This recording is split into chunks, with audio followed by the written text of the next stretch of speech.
friends, today we are going to learn the very interesting topic which occur in the nature.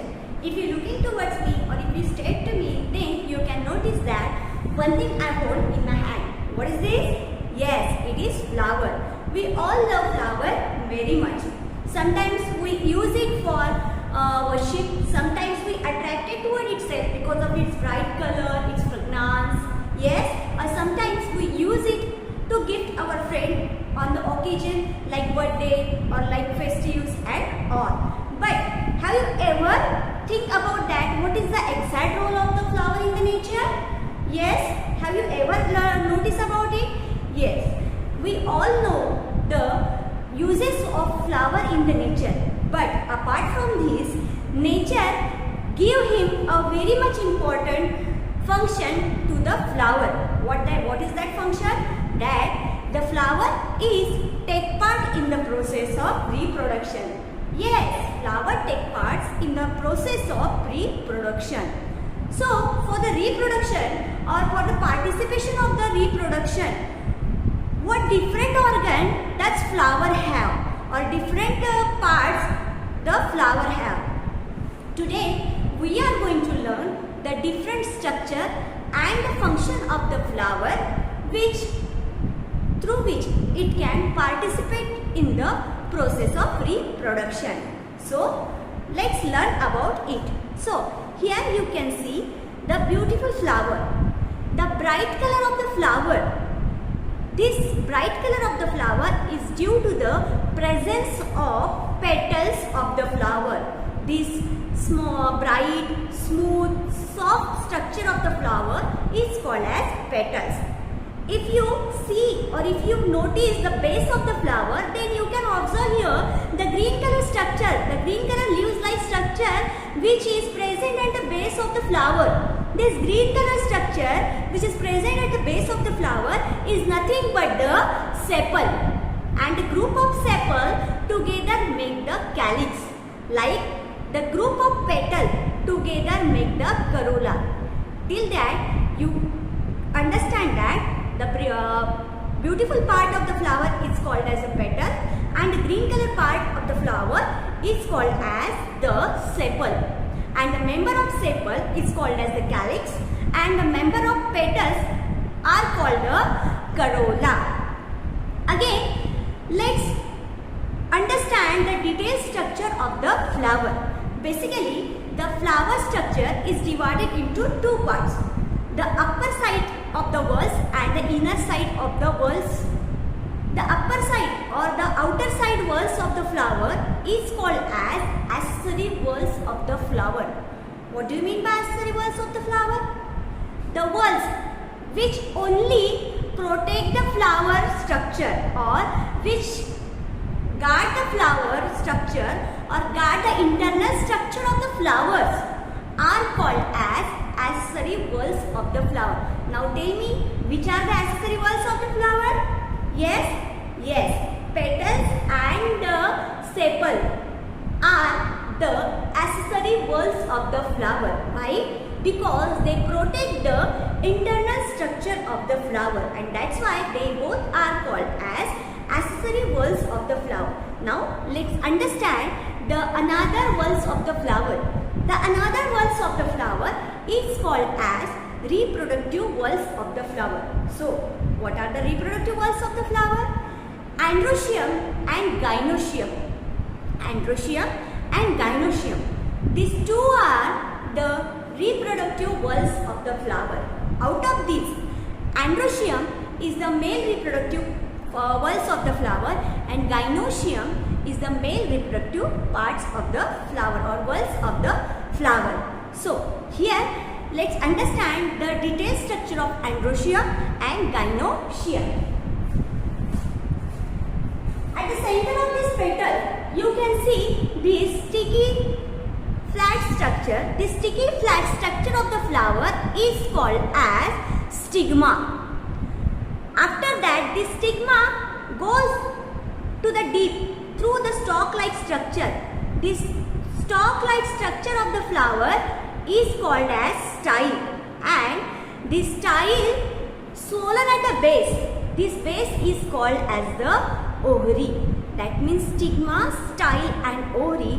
These three parts together make the female reproductive walls of the flower, that is gynoecium. And in another word, we can say them as a pistil or carpel. That means pistil and carpel, both the another or substitute name of the female reproductive organ. After that, just lower side of this stigma, if I rub here or if I touch here, then yellow color powder I can found on my tip of the hand. What is this?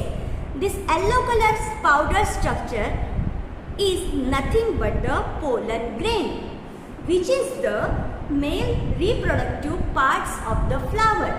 So, in the flower, who is produce the pollen grain?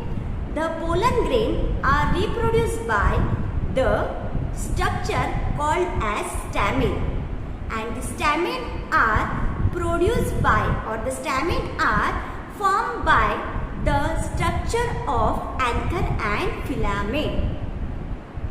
Just understand this structure through the diagram. First I will draw the male reproductive organ of the flower, that is stamen. Stamen is the male reproductive organ of the flower. Male reproductive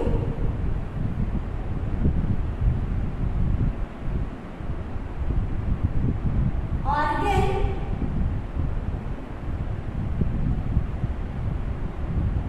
of flower.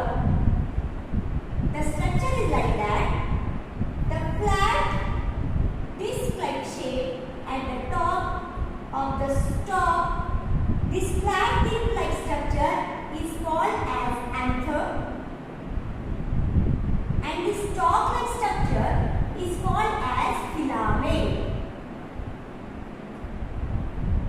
And these both structures are together make the male reproductive organ like the stamen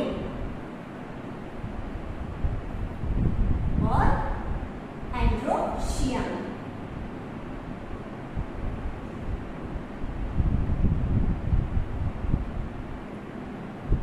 Got it? Now, again, I will try to make the structure of female reproductive part.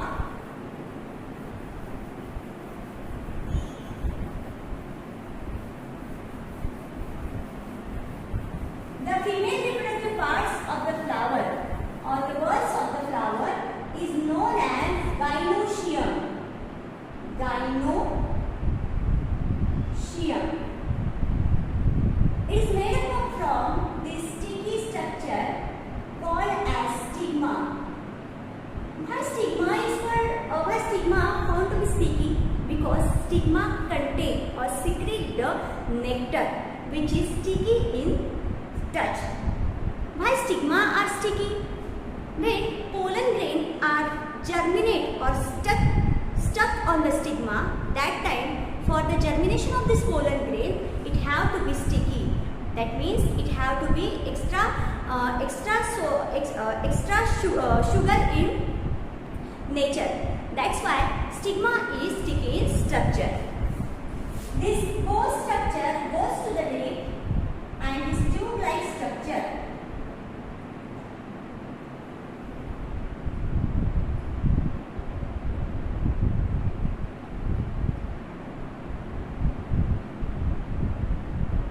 And at the last, the base is swollen, having a mini egg-like structure. These eggs are called as ovules. What we call them? Ovules. What is the role of ovules? After the fertilization of the flower, these ovules become seed and ovary becomes fruit. This stigma, style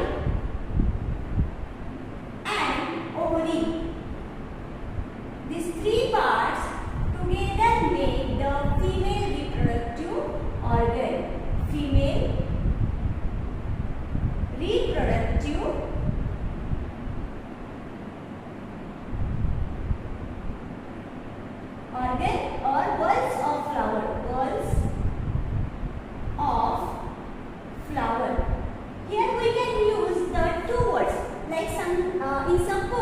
this structure is called as pistil, and in some book this structure is called as carpel. So pistil and carpel, both these words represent the female reproductive walls of the flower. Now I hope you understand the male reproductive walls of the flower and female reproductive walls of the flower. But now the question is that, does every flower have the same structure? That means, does every flower have the androecium also and gynoecium also? No, not every flower have androecium and gynoecium, both these reproductive walls simultaneously. In the nature, there are two types of flowers are there, depending upon the presence and absence of these two reproductive walls of the flower. What are they? Just take a look.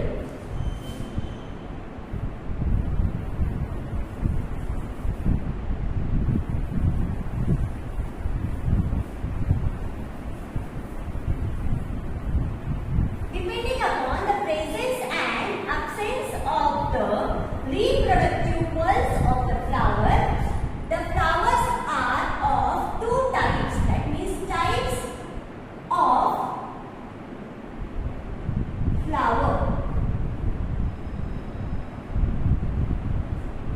One is called as unisexual flower,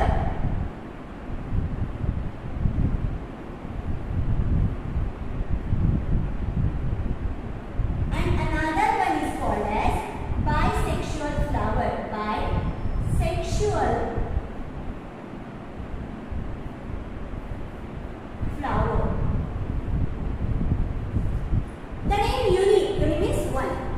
Such type of flower either have androecium as a reproductive wall or gynoecium as a reproductive wall, but not both the walls simultaneously. Such type of flower is called as unisexual flower. That means they have androecium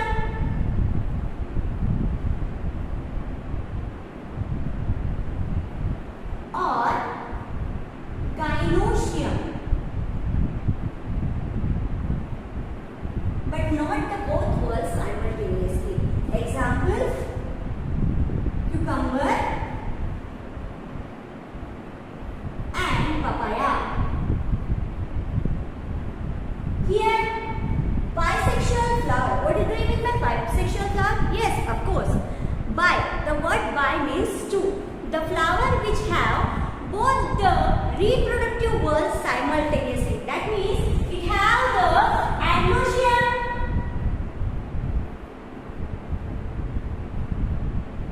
as well as gynoecium as a reproductive walls. Such flowers are called as the bisexual flower. Example, can you tell me the example? Guess which flower is this? Yes, hibiscus flower. Again, papaya, guava, rose. Sorry, not papaya. Papaya is a unisexual flower. Guava, rose, mango, both are these bisexual flower. I hope you understand the male reproductive structure of the flower and female reproductive structure of the flower. And on the basis of presence and absence of these both reproductive organs, flowers are divided into two types: bisexual flower and unisexual flower.